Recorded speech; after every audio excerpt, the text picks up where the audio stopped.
Cool guys, we don't have a full episode for you this week, but we have this clip. We're going to talk about how to, it's term 3, mocks are either like 2 weeks away or 8 weeks away, or they're coming. And they're on their way. Let's not call them school exams, let's use the truthful words. I get the idea of the rebranding because it was done because mocks was constantly seen as like not as serious. And in a way it kind of isn't, in a way it kind of is, but it's a bit of a dice roll. Yeah.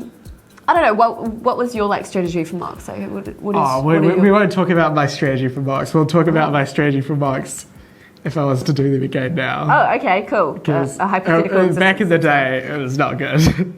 I don't know, my study technique, as one would expect, has improved significantly over literally 6 or 7 years now since year 11.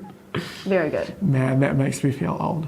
But yeah, so I guess the first thing to do is, you have to work out like how many exams you have. Yep. So for most people it's going to be 5 or 6. Yep. And then within each subject you're going to have 2 or 3. Sometimes 1. Sometimes 1. 1 to 3 mocks to study for. It's important to actually get your head around what it is that you're sitting. Like, it actually terrifies me when I ask students, like, okay, so what exams are you sitting? And it's term 3, and they say, I have no clue. Yeah. Because it's the first step. It's the first thing you should be doing. Be clear, like, get a sheet of paper, write down all the subjects you take. I knew what exams I was sitting in term 1. External. You know? But if you haven't, do it now. It's not secret information. And even if you know, like, just write it down so you know, like, exactly how many, like, standards you have to study for. Yeah. And what exactly they are. Doing things like organising how confident you are around each one, and actually getting down to why you don't feel confident about a certain subject. So, for example, I knew that at level 3 chemistry for myself, I was really not feeling great about, is it aqueous solutions or equilibria? It's thermochem, one of those ones. Actually, I wasn't feeling good for like 2 of my 3 chemistry externals at level 3. Anyway, I wasn't feeling good for any of my chemistry externals. I knew that the reason that I was struggling with those 2 and not organic chemistry was because those 2 had a lot of calculations, a lot of maths in it. And as someone who like only really took stats, it was not above my pay grade. I could have really done it if I tried a lot harder, but the whole using equations, I really struggled with the concepts and all that kind of stuff. So I knew exactly what I was struggling with in that. And 9 times out of 10, it can actually be cleared up in about 10 minutes. Yeah. And you can feel a lot more confident about it. Going through each subject, each external, and having a look at something, if anything that you don't know immediately springs to mind, note that down. But then having a look at something like a checklist from studytime.co.nz/guides. And like looking at everything and saying like, am I confident in this? And then ranking your confidence. Because usually you're going to be at least fairly confident about at least 1 or 2 subjects. And one more thing with that is when you're testing your own confidence in something, it can even be useful to actually try a question. Oh yeah, absolutely. Quite frequently, we don't know if we're good or bad at something. And just as often as somebody says, I know something, and they don't, you can say, I don't know something, and you actually do. Yeah. So sometimes testing yourself with that as well is a really useful way of actually getting an honest reflection of your knowledge. Going through a past paper and doing as much as you can, and then you can say, I'm confident with this section of the paper. We'll leave that. This section needs some work, so we'll go through that.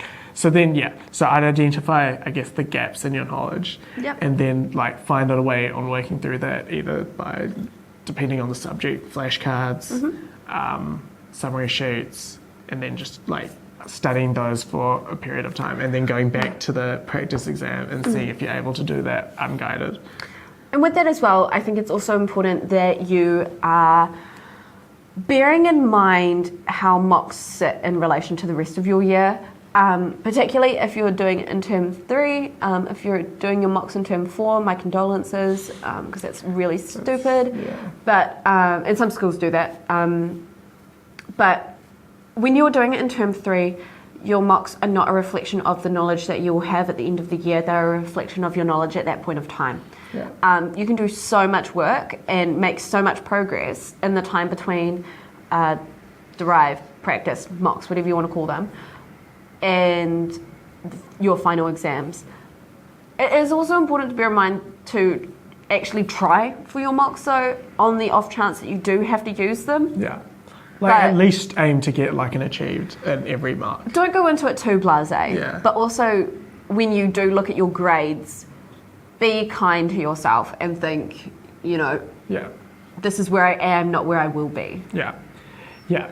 The other thing I'd recommend is, so now you know what you need to study. I'd recommend now itself, I know it's only the second week, but even if your mocks are 5-6 weeks out, now itself have like a block of time that you work on mocks, or you study for mocks like every day, half an hour to 1 hour, and ideally have it be the same time every day. The obvious options are, if you're a morning person, wake up half an hour earlier and do half an hour first thing in the morning. It's done. Don't have to think about it for the rest of the day. If you have a study period at school, actually use it rather than bicking around. Rather than which going is what to I Pizza did. Hut. Love Pizza Hut. I haven't been to Pizza Hut much since high school, but we used to go all the time. It's great. Pizza Hut's kind of gone downhill anyway. Oh, did you see that Domino's is... I sent you that last night. Yeah, Domino's is doing... Plant-based pizzas. I'm keen for that. I mean, Pizza Hut already do as well. Oh, really? Yeah. Interesting. Hell does. Hell's done for a while. Of course they do. Anyway. Burger Wisconsin has a new vegan burger as well. It's real good. Anyway, I think with mocks, it's also important to think about, there are a lot of things that actually feed into mocks, and I did write an article on this recently on mock exams, why they matter in brackets and kind of don't. So feel free to check that out if you want a more sort of in-depth breakdown of it.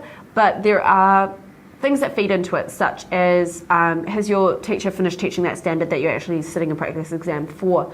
Where are your mocks coming from? Does your school buy them? Are they made within the school? Is it a previous year's exam?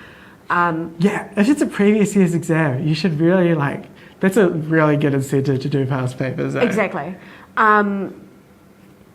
So those different methods are really sort of lend itself to ways of studying, and also in the article I kind of break down the dynamics of each and kind of caveats that you should bear in mind. I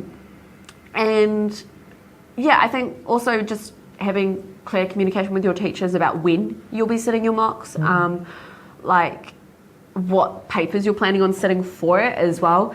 If you are not wanting to take a certain paper anymore and your school is a bit more flexible, it might be worth having that discussion now, and talking about like dropping that paper. Some schools don't like you doing it and they don't let you do it, which is fine. You just not even open the packet when it comes to the exam, because they can't force you to do an exam, which is great and fun. I don't know if that's the best advice, but it's what I did. Here's a question that I never, now we're going off topic, pondered in high school. You know how so the classic thing everyone talks about is you don't touch the paper, you don't write anything in it, and it gets void.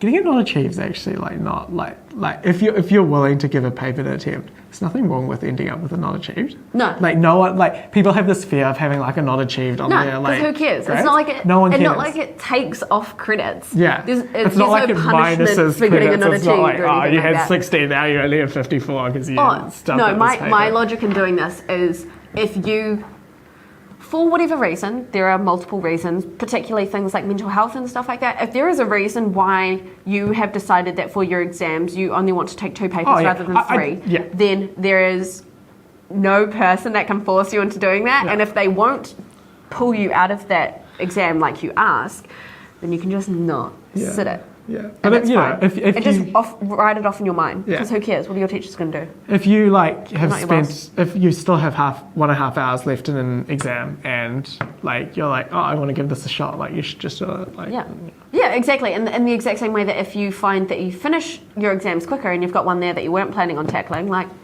not? Why not? Why not? Nothing to lose, only things to gain. Yeah, why not? Why not? Cool. Any other pressing advice on how to tackle mocks? I know I say this all the time, but I think it is something that's really important, is be mindful of others and yourself. Take care of yourself and your mental health, but also be mindful of other people's as well. People handle stress differently.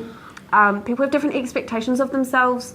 I don't know if you're that person that's walking around complaining about a merit to people who got not achieved. Maybe reassess your life for a minute. I don't know. Just know your audience.